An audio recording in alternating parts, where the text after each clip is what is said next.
All right, this is a 2488. You could tie this on a 2487. I did for years and years. I like the 88 a little more. It just gives you a little bit more gap. And I'm going to take, to start with here, 10-aught white thread, or the smallest, thinnest white thread you can get. I'm going to start the thread about 2 eye lengths back.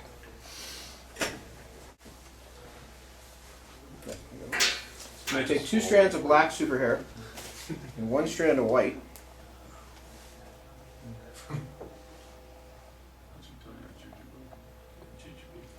See how that stuff's got a little bit of kink to it? What I'll usually do is take this and just run my fingers down it, kind of like you're straightening a leader. I don't necessarily need it perfectly straightened out. Oh, I don't necessarily want it broken off either.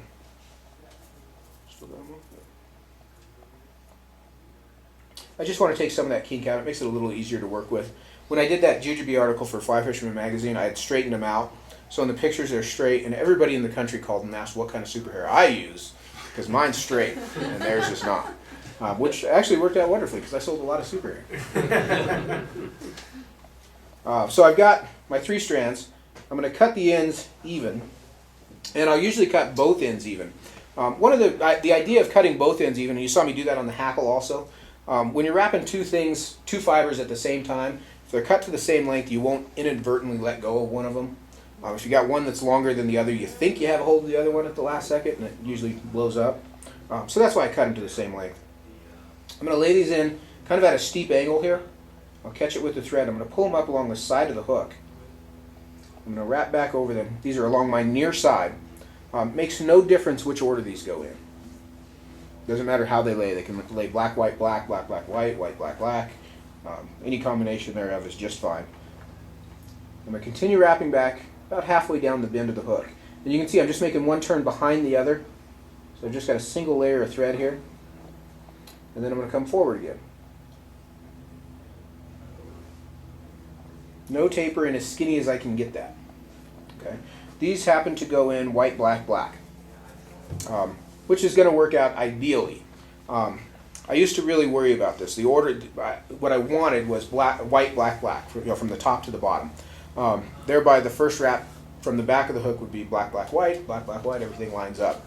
If they go in, if you tie them in and the white one's in the middle, on the very first turn, it's going to go white, black, or black, white, black, black, white, black, and then everything lines up from there forward. I used to really sweat that until I realized I can hardly see that. So don't sweat it. Don't worry about it. The only place it'll show is on the first turn. So I've got my thread there. The trick to tie in a jujube, this is where everybody runs into the trouble. You're trained in fly tying to wrap perpendicular to the hook shank. So if you were tying a black beauty or a brassy, you try to make those wraps so that they're at a right angle to the hook shank, which on this curved hook back here would be about here. What you need to do on a jujube is you need to make that wrap straight up and down, vertical. Okay, that's going to leave a little bit of white thread showing at the bend, and that's what you have to give up in order to get the rest of the fly to come out even. You're going to leave a little corner on the back end of the fly, and then all the rest of the wraps are going to lay parallel and upright as they come forward on the hook. So to do that, what I'm going to do is I'm going to come underneath the bend. I'm going to come straight up. This is what everybody wants to do. Back at this angle, this is what you need to do. Okay? Once the first wrap is set in there, I'm going to cut these a little too short, then everything else is going to feed parallel forward from there. See how everything lays next to each other? If you wrap at an angle on those first few turns, you're fine for those first few turns. Then as you reach right here, the apex of the bend, the inside of the bend is shorter than the outside. The fibers start to spread out. That's where you get spaces. So from there forward, I'm just wrapping flat like a ribbon. See, I'll keep my fingers close to the hook as I wrap. That'll keep the fibers from separating. Right up to the end there, and I'll tie that off with a few turns of thread. Don't break your thread right now because the whole thing explodes. Can you guys, yeah, actually that shows really well. See that little bit of white thread there at the bend? That's what we gave up to make the rest of it all line up. So I'll come in and cut these butt ends off. And typically when I tie jujubes, I'll tie them up to this point. With a whole strand of super hair, you can tie 6 or 7 size 20s out of the 3 strands together. So I'll do all the abdomens at once, then I'll come back and do the thoraxes at a separate, in a separate batch.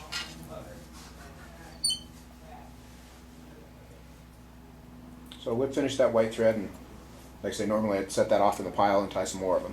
But we'll go ahead and do the wing case now. So I'm going to take black. Usually I use the 8/0 thread here. This is 14 because it's what was in my bag, and it'll work fine. 8/0 thread and 14/0 thread are really about the same size. 14/0 is 68 denier, 8/0 is 72 denier, so they're about the same. Do you think Benici is really 12/0? Well, aught, they could be whatever aught they want to label it. Denier. Well, Denier you do. the thing is, there's no scale that there's no baseline for that. So it could be, they could call it 37/0. Right. I mean, it's about 68 denier.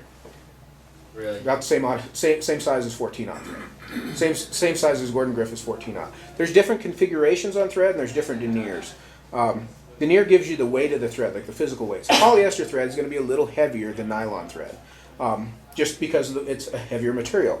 But the configuration is important also, and that's what I'd like to see on a spool is bonded, twisted, flat, whatever the configuration is, and the denier. That'll give you some idea of, you need more information than that even as far as what it's made out of. But it's usually they'll say nylon or poly or give you some information there. But the aught system it's just the first liar never has a chance. The first guy goes, my thread's 10/0, and they go, well, mine's 12/0, and I got 14/0. It's all the same. Right. I'm going to take about 216 fibers of fluorofiber for the wing case. I count those. On a 16, I'm going to use a whole dozen.